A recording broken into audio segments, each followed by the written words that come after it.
नमस्कार, जय जोहार। साथियों, जागो पंच में आप सभी का हार्दिक स्वागत, अभिनंदन। साथियों, आज पेरियार ईवी रामास्वामी नायकर जी का जन्मदिन है। इस अवसर पर मैं आप सभी को हार्दिक मंगल कामनाएं प्रेषित करता हूं और साथ ही पेरियार जी को कोटि कोटि नमन करता हूं।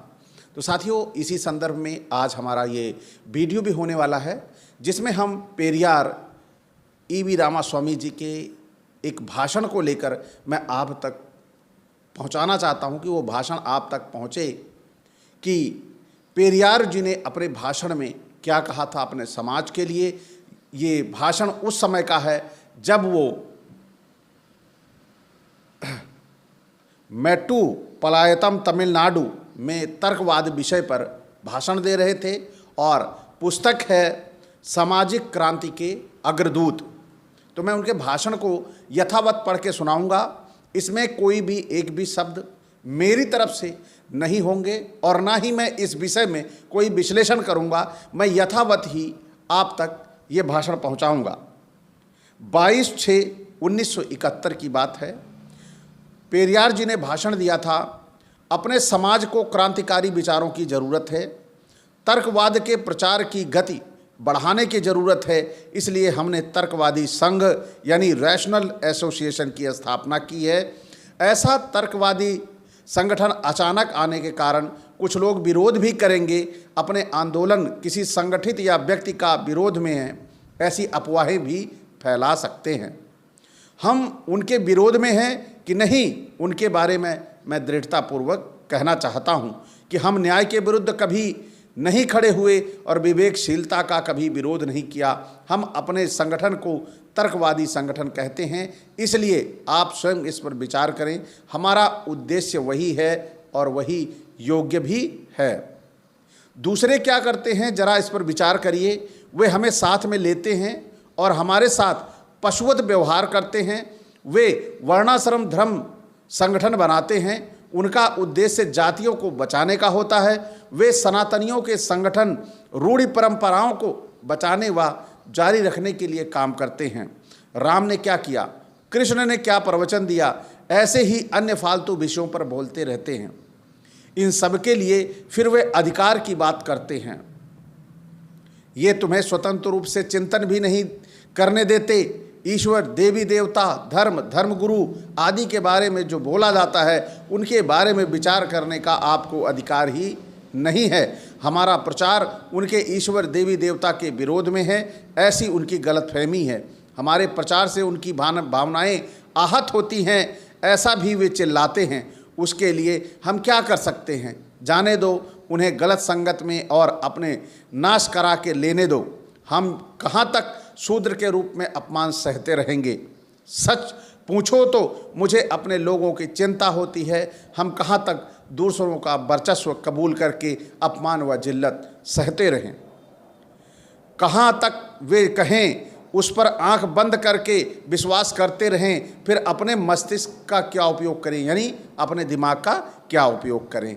आप देख ही रहे हैं कि अब लोग हवा में यात्रा कर रहे हैं। हम सिर्फ ब्राह्मणों के पैर धोकर पीने में ही संतुष्ट क्यों रहें कि हमारे प्रचार से उनकी भावनाएं आहत होती हैं, ऐसा वे चिल्लाते हैं, तो हम उनकी चिंता क्यों करें? आप देख ही सकते हैं, अब लोग हवा में यात्रा कर रहे हैं, ये सब समझ चुके हैं। जब हवा में यात्रा करने लग गए हैं तो आज भी हम चरण वंदना में समय क्यों व्यतीत करें, ऐसा पेरियार जी का कहना है। उनकी भावनाएं हमारी भावनाओं से कोई महान तो नहीं है।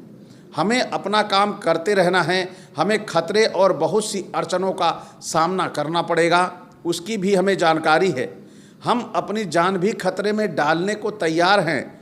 मृत्यु किसी भी क्षण आने की संभावना है और अब शांत बैठकर चलने वाला नहीं है।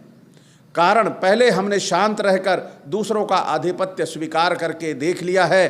अपनी किसी प्रकार की प्रगति नहीं हो सकी। सिर्फ धनोपार्जन का ही उद्देश्य सामने रखकर शिक्षित लोग भी सुस्त बैठे रहते हैं। साथियों, आज का ये वीडियो होने वाला है, बहुत ही महत्वपूर्ण है। वो इसलिए कि पेरियार ने राम को जूता क्यों मारा, इस पर पेरियार जी के अपने क्या विचार थे वो स्पष्ट किया है। अंतिम तक बने रहिए, बहुत ही महत्वपूर्ण वीडियो होने वाला है। और आड़ी टेढ़ी प्रवृत्ति के अपने लोगों को धर्म रक्षा पर के नाम पर आगे ढकेल दिया गया है। ऐसा नहीं हुआ होता तो अपनी अच्छी प्रगति हो सकती थी।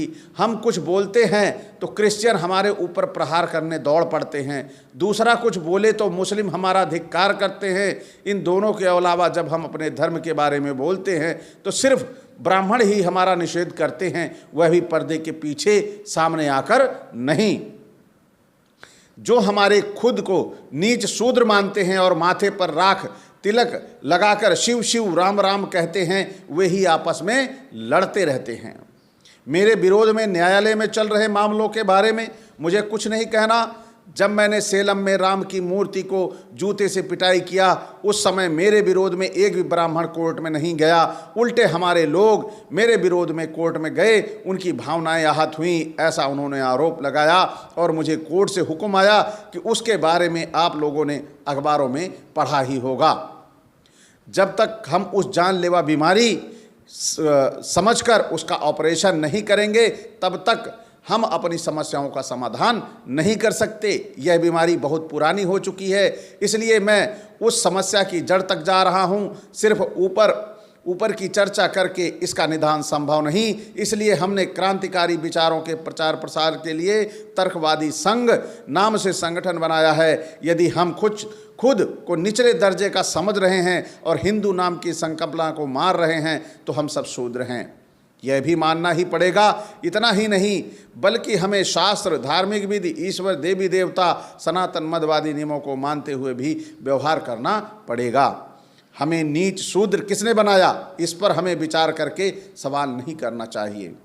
वह तुम्हारा भगवान कृष्ण तो नहीं, यदि वही है तो उसने क्या कहा ऐसा कि यदि उसने गीता में कहा है कि हमें अपना जूता निकालकर कृष्ण और गीता को मारना चाहिए कि नहीं, यदि तुमको उससे भय लगता हो तो तुम शूद्र बनकर ही रहो। मैंने राम को जूता मारा तो मेरा क्या बिगड़ा, वह भी कहता है कि हम शूद्र हैं। उसने शूद्र की हत्या की, संभूक की तो सिर्फ शूद्र होने के कारण वध किया, उसका हाथ पैर तोड़ दिया। ब्राह्मणों के बजाय उसने शूद्र होकर भी ईश्वर की आराधना किया। शूद्रों को भगवान की पूजा करने का अधिकार ही नहीं था, उन्होंने सिर्फ ब्राह्मणों की ही पूजा करनी चाहिए, ऐसा राम का मानना था। एक झूठी कहानी की रचना की गई। किसी शूद्र के द्वारा तपस्या करने के कारण एक ब्राह्मण मर गया, उसका शव राम के सामने लाकर रख दिया गया। राम ने उस शूद्र के वध करने का निर्णय ले लिया। क्या राम ऐसा ही हो सकता है? परंतु मेरा मानना है कि इस प्रकार से ब्राह्मण की मृत्यु कैसे हो गई, उसे तो सीधे स्वर्ग प्राप्ति होनी चाहिए थी। ठीक है, ब्राह्मण की मृत्यु हुई तो क्या हुआ? उस कहानी में ऐसा कहा गया है, सर्वत्र अधर्म होने के कारण ही राम राज्य में ब्राह्मण की मृत्यु हुई। राम ने पूछा कि अधर्म कहाँ घटित हुआ, क्या अभद्र घटित हुआ? ब्राह्मण कोई समुचित उत्तर न दे सके। उन्होंने राम से कहा, तुम स्वयं बाहर जाकर पता करो। इस प्रकार राम बाहर निकला और संभूक तपस्या करते हुए दिखाई दिया। राम ने पूछा, क्या कर रहे हो? उसने उत्तर दिया, मैं ईश्वर की आराधना कर रहा हूँ। राम चिल्लाया कि शूद्र, तुम्हें सिर्फ ब्राह्मणों की पूजा करनी चाहिए, किंतु वैसा ना करते हुए तेरी ईश्वर भक्ति करने की हिम्मत कैसे हुई? यह अधर्म है, तेरे शरीर के टुकड़े करने चाहिए। और फिर एक कसाई की तरह राम ने शंभूक के शरीर के टुकड़े टुकड़े कर उनका वध कर दिया। हम सब यहाँ नहीं होते तो ये ब्राह्मण क्या करते, जरा कल्पना कीजिए। जो ईश्वर की आराधना करते उनकी ब्राह्मण हत्या कर देते। ऐसा तुम्हें नहीं लगता क्या? तुम्हारे लोगों पर वे झूठा दोषारोपण नहीं करते क्या? हम धर्मशास्त्र का अपमान करते हैं, वे चीख पुकार करते रहते हैं। हमने पहले से ही सत्ताधारियों से वर्णाधर्म जाति व्यवस्था का योग्य तरीके से पालन नहीं किए जाने का आरोप लगा रहे हैं। साथियों, आप सभी को ये आज की जो पेरियार जी का भाषण था, ये पेरियार जी का भाषण उन्होंने बताया कि एक समय ऐसा था कि उन्होंने जब राम को चप्पलों या जूते से मारा। यहाँ तक कि उस समय के जो तुगलक एक पेपर था, पत्रिका थी, उस तुगलक पत्रिका ने ये छाप दिया था, इस घटना को छाप दिया था, बड़ा बवाल मचा था। तो जो तुगलक पत्रिका ने ये छापा, तो इसी खाली इतना छापने की वजह से तुगलक पत्रिका की प्रसिद्धि तमिलनाडु में बहुत हो गई और चारों तरफ उस पत्रिका का नाम हो गया। लेकिन हमारे समाज ने पेरियार जी की बातों को कितना समझा, उसे कितना आत्मसात किया, देखने वाली बात यह है। पेरियार जी ने तर्कवादी संघ बनाया इसलिए कि हमारा समाज तर्क करना सीख ले, हमारा समाज ये जान ले कि कैसे हमें गुमराह किया गया है। यदि हम ईश्वर की ही बात करें तो यहाँ पर बात आती है कि क्या हमारा ईश्वर, क्या हमारा भगवान इतनी नीचता कर सकता है? वह किसी अपने बनाए हुए, अपने निर्मित किए हुए राक्षस, असुर या कोई भी व्यक्ति हो, क्या ईश्वर जाके उसकी पत्नी के साथ जबरन संभोग कर सकता है? ऐसा नहीं, ईश्वर ऐसा नहीं कर सकता, क्योंकि ईश्वर इतना नीच और निष्ठुर नहीं है। फिर बात आती है, क्या ईश्वर इतना कमजोर है कि वह किसी सुंदर नारी को देखकर उसको खदेड़ लेगा, उसके पीछे भाग लेगा कि मैं चलो तुम्हारा संभोग तुम्हारे साथ करना चाहता हूं? ये कहानी शिव और मोहिनी की है। शिव ने विष्णु को कहा कि तुम मोहिनी बन के दिखाओ। विष्णु मान नहीं रहे थे, लेकिन शिव ने कहा नहीं, बन के ही दिखाओ, मुझे देखना है। तो थोड़ा सा ओझल होकर विष्णु मोहिनी बन जाते हैं और शिव उनको खदेड़ लेते हैं। क्या हमारा भगवान इतना कमज़ोर है? क्या हमारे शिव इतने कमज़ोर हैं? आखिर हमें ईश्वर के नाम पर गुमराह क्यों किया जाता है? अगर ईश्वर है तो कम से कम उसे प्यूरिफाई करके रिप्रेजेंट करो, उसके ऊपर लांछन तो न लगाओ, उसको गलत तो न कहो। तो यहाँ पर राम को भी जिस तरह बदनाम करने की कोशिश की है, ये लेखक कोई और नहीं थे। अगर राम सचमुच थे तो राम के ऊपर भी धब्बा लगाने का काम किया गया है। किसने किया है? वह एक जाति विशेष के लोग हैं। तो इन जाति विशेष के लोगों की क्या मंशा थी? वह समाज को क्यों गुमराह करना चाहते हैं? आखिर उन्होंने भगवान को भी क्यों नहीं बख्शा? भगवान का भी चरित्र हनन किया, भगवान को भी क्रूर दिखाया, राक्षस से भी खतरनाक दिखाया है। तो ऐसे भगवानों की पूजा पाठ हमारा समाज आंख मूंद कर कैसे कर लेता है, जबकि भगवान को चरित्रहीन, भगवान को एक क्रूर, भगवान को इतना बड़ा अन्याय करते हुए दिखाया गया है। क्या भगवान ऐसा हो सकता है? यदि आप विचार नहीं कर सकते इस संदर्भ में, तो निश्चित तौर पर आप चेतना शून्य हैं। आपका अगर अपना कुछ दिमाग है तो थोड़ा सा दिमाग लगा के ये सोचिए, क्या भगवान इस तरह संभोग में रत हो सकता है? क्या भगवान अपनी बनाई हुई कृति से आकर अवतार लेके युद्ध कर सकता है?